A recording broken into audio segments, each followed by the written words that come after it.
Hello, this is David, and today I'll be doing Lab 11, and I'll probably make this two parts. The first part I'll create shadow copies, and then the second part I'll do the disk quotas. So we'll go on here. We could, on part one of it, we're going to create shadow copies of files. We're going to turn on shadow copy. We're going to create a folder named Lab 11 with a text file. We're going to delete that file, and then we're going to restore a previous version of a shadow file back to that folder.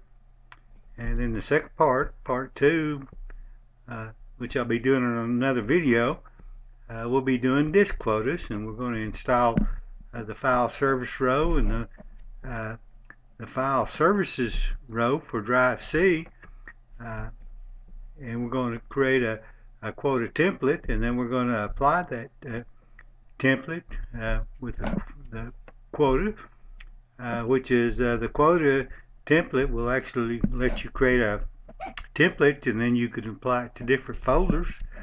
You can have multiple templates. That way it's a little easier to keep up with everything.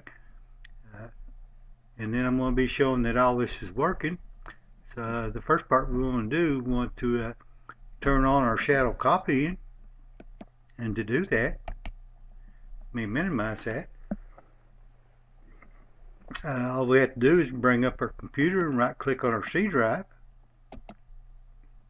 and configure shadow copies.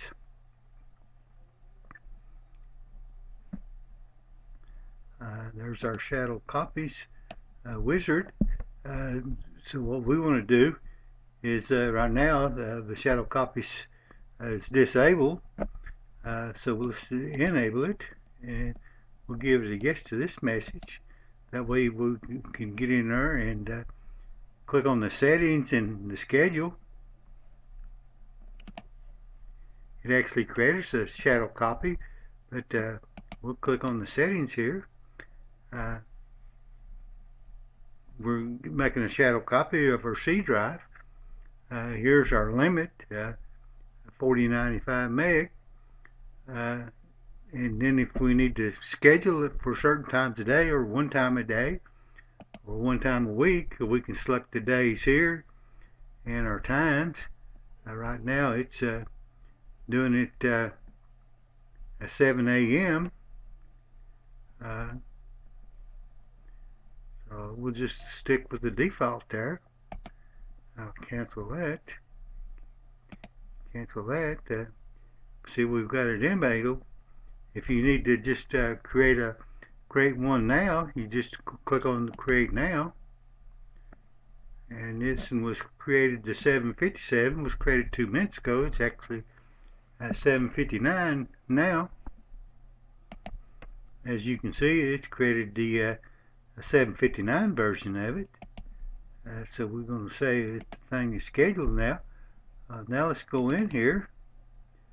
And here is our folder that I've got set up.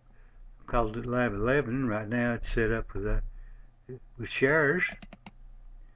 And here is our text folder with a little test file in it. So what we want to do is we want to delete that. We could actually add some lines to it and restore back to the 7:59, and it would take the lines out of it. What we'll just do is we'll completely delete that folder or text file, excuse me. Okay, as you see, the folder is gone now. Now we need to restore that. If we had left that out there, we could have right-clicked on it and restore from a previous version. But since that folder does not exist now, we need to back up here, and we'll need to restore the previous version here.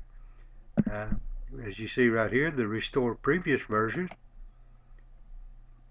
And right now it's searching for it, and it'll give us a option. We can open and look at it. We can copy it somewhere else, or we could just restore it. And I'm going to select restore, and it'll ask me if I want to restore it. Okay, it's showing being successful. And if we'll go back out here under Lab 11, as you can see now, that text file has been restored.